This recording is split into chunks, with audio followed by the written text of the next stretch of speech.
दुखद दिन है और मेरे लिए ख़ास तौर से, क्योंकि मेरे शरद जी से बहुत ही नज़दीकी रिश्ते रहे।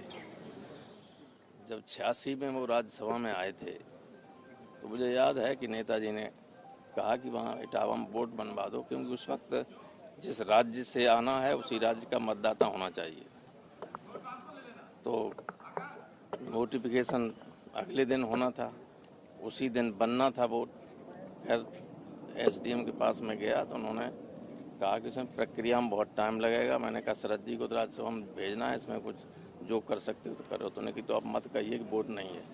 उन्होंने वोटर लिस्ट मंगाई, जिसमें मेरे घर वाला जो था उसमें आखिरी नंबर के आगे 772 था, तो 773 हाथ से लिखा, शरद यादव पुत्र नंद किशोर उम्र लिख के सर्टिफाइड कॉपी हमें दे दी कि जाइए नॉमिनेशन करवा जाके। तो हमारे घर से पहला पता उनका जो था राज्यसभा का, वो हमारा ही था 46 से फ्रेंड्स कॉलोनी इटावा का।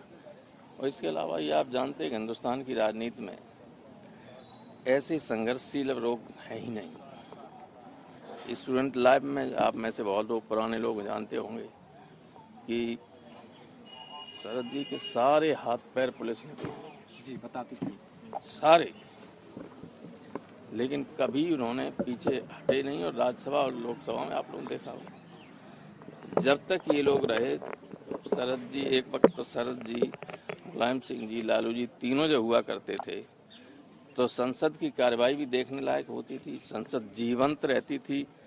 हमारे साथ हमारे बगल में ही राज्यसभा में शरद जी के बगल में ही मैं बैठता था पहली रो में।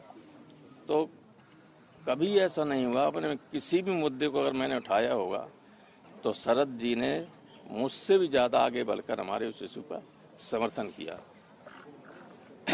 हम लोग लगभग एक ही उम्र के थे, शरद जी हमसे 1 साल छोटे थे।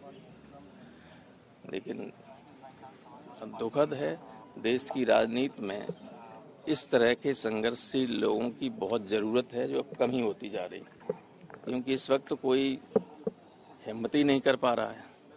तो जो हिम्मत करने वाले लोग थे वो धीरे धीरे जा रहे हैं। ये देश के लिए एक बहुत ही दुखद बात है और पूरे समाजवादी परिवार के लिए, सोशल जस्टिस के लिए सर्वाधिक संघर्ष करने वाले शरद जी ही थे। तो इस तरह के लोगों का जाना देश की बड़ी आबादी के लिए भी बहुत दुख की बात है।